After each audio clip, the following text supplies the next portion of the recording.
వైసీపీలో కొన్ని నియోజకవర్గాల ఇన్ఛార్జీల మార్పు ఆ పార్టీకి తలనొప్పిగా మారుతుందట. సొంత నియోజకవర్గాలను వదిలి కొత్త నియోజకవర్గాలకు ఇన్ఛార్జీలుగా నియమితులైన నేతలు అసంతృప్తిలో ఉన్నట్లు తెలుస్తుంది. ఒకే నియోజకవర్గంలో 3 సార్లు బరిలో నిలిచిన ఆ మాజీ ఎమ్మెల్యేని ఎంపీ నియోజకవర్గానికి ఇన్ఛార్జిగా ప్రకటించారు జగన్. దానికి ఆయన సుతారము ఇష్టపడడం లేదట.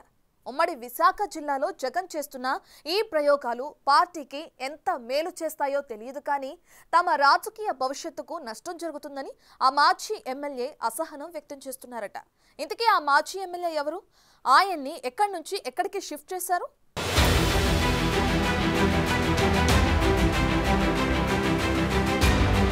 ఉమ్మడి విశాఖ జిల్లాలో రాజకీయ చైతన్యం చాలా ఎక్కువ.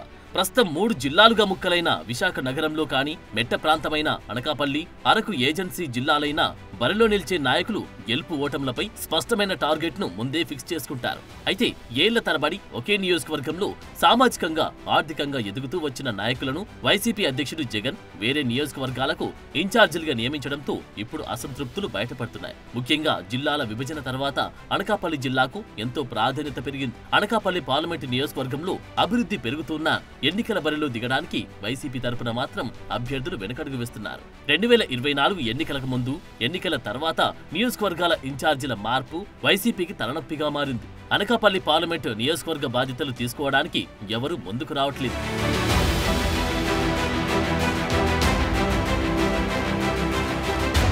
ప్రస్తుతం అనకాపల్లి పార్లమెంటు నియోజకవర్గం ఇన్ఛార్జిగా చోడవరం మాజీ ఎమ్మెల్యే కరణం ధర్మశ్రీని వైసీపీ నియమించింది. 2004లో తొలిసారి కాంగ్రెస్ పార్టీ నుండి మాడుగుల నియోజకవర్గం ఎమ్మెల్యేగా గెలిచిన కరణం ధనశ్రీ 2009 ఎన్నికల్లో ఓటమి పాలయ్యారు. 2014 ఎన్నికల ముందు వైసీపీలో చేరిన కరణం ధర్మశ్రీ 2014 నుండి 2024 వరకు 3 సార్లు చోడవరం నియోజకవర్గం నుంచి వైసీపీ అభ్యర్థిగా బరిలోకి దిగిన 2019 ఎన్నికల్లో ఒక్కసారి ఎమ్మెల్యేగా గెలిచారు. తర్వాత 15 సంవత్సరాలుగా చోడవరం నియోజకవర్గం ప్రజలకు అందుబాటులో ఉంటూ సొంత క్యాడర్ని ఏర్పాటు చేసుకున్న కరణం ధర్మశ్రీ వైసీపీ ప్రభుత్వ హయాంలో జరిగిన మంత్రివర్గ విస్తరణలో తనకు మంత్రి పదవి వస్తుందని భావించారు.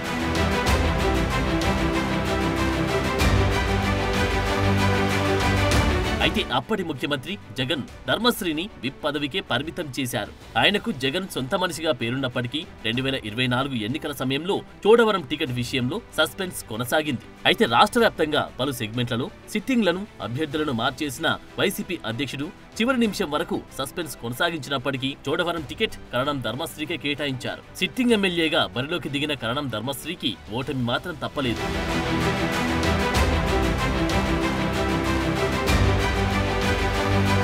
2024 ఎన్నికల తర్వాత కొంత సైలెంట్ గా ఉన్న కరణం ధర్మశ్రీ వైసీపీ అధిష్టానం పిలుపునిచ్చిన ఆందోళనల్లో మాత్రం చురుగ్గా పాల్గొన్నారు.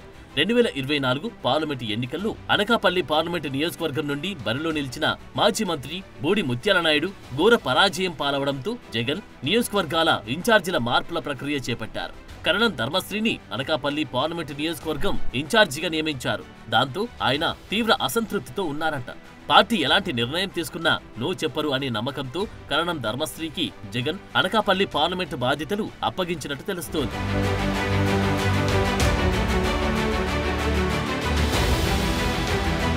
అయితే కరణం ధర్మశ్రీ మాత్రం చోడవరం నియోజకవర్గాన్ని వదిలి అనకాపల్లి పార్లమెంటు నియోజకవర్గం ఇన్ఛార్జిగా రావడానికి ఇష్టపడడం లేదంట.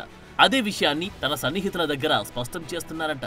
అందుకు ఒక సెగ్మెంట్ కూడా ఆయన్ని కట్టిపడేస్తుందట. 2004 నుండి 2024 ఎన్నికల వరకు గత 20 ఏళ్లలో అనకాపల్లి పార్లమెంటు నియోజకవర్గం నుంచి పోటీ చేసిన ఏ అభ్యర్థి కూడా తర్వాత పొలిటికల్ గా లైమ్ టైంలో లేరు. 2004లో గెలిచిన పప్పల చలపతిరావు, 2009లో సబ్బం హరి, 2014లో అవంతి శ్రీనివాస్, 2019లో బీశెట్టి సత్యవతి వరకు ఇప్పుడు అందరూ ఇంటికి పరిమితమైపోయారు. తాను అనకాపల్లి పార్లమెంటు వైసీపీ ఇన్ఛార్జిగా బాధ్యతలు స్వీకరిస్తే తన పరిస్థితి కూడా అలాగే అవుతుందనే భయంతో కరణం ధర్మశ్రీ ఉన్నారట. వైసీపీ అధిష్టానం ఏకపక్షంగా తీసుకునే నిర్ణయాలతో తన రాజకీయ భవిష్యత్తు సమాధి అవుతుందని బెంబేలెత్తుతున్నారట.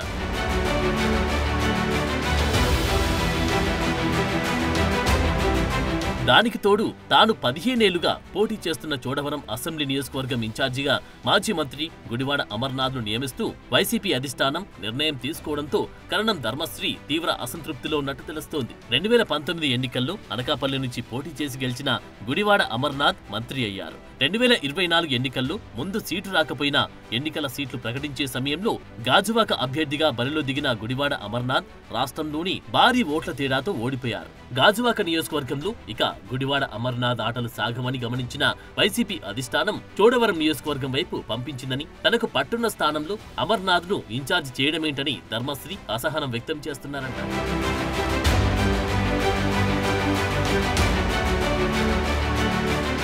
2024 ఎన్నికల్లో బీజేపీ నుండి బరిలోకి దిగి అనకాపల్లి ఎంపీగా గెలిచిన సీఎం రమేష్ ఎన్నికలకు ముందు, ఎన్నికల తర్వాత ప్రధానమంత్రిని 2 సార్లు నియోజకవర్గానికి తీసుకువచ్చారు. అనకాపల్లి పార్లమెంటు పరిధిలో అనేక పరిశ్రమలు ఏర్పాటు చేయడానికి ప్లాన్ చేస్తున్నారు. ఆయన అలా పాతుకుపోవడానికి చేస్తున్న ప్రయత్నాలతో కరణం ధర్మశ్రీ అటు చూడాలంటే సంశయిస్తున్నారంట. అది కాక ఎన్నికలకు ఇంకా 4 ఏళ్లకు పైగా సమయం ఉండడంతో ఇప్పుడే అనకాపల్లి వైసీపీ ఇన్ఛార్జిగా బాధ్యతలు చేపట్టి చేతి చెమరు వదిలించుకుంటే ఎన్నికల ముందు మార్పులు జరిగితే తన పరిస్థితి ఏంటని భయపడుతున్నారంట.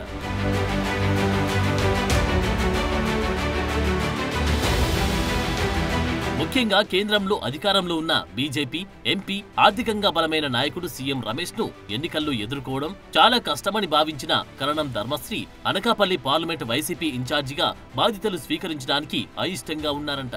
2004 నుండి 2024 ఎన్నికల వరకు మాడుగుల చోడవరం నియోజకవర్గానికి పరిమితమైన ఆయన ఇప్పుడు అనకాపల్లి పార్లమెంటు పరిధిలో ఉన్న 7 అసెంబ్లీ నియోజకవర్గాల్లో నాయకులను, కార్యకర్తలను సమన్వయం చేసుకుంటూ పార్టీని ముందుకు నడిపించడం తనకు పెద్ద సవాలని, కొన్ని నియోజకవర్గాల్లో సీనియర్ నాయకులుగా ఉన్న వాళ్ళు ఎంతవరకు సహకరిస్తారు అనేది సందేహమేనని ఆయన సన్నిహితుల దగ్గర వాపోతున్నారట.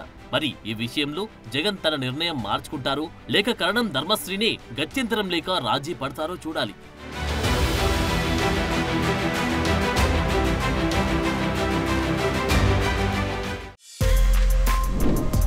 For more videos like this, subscribe Big TV channel.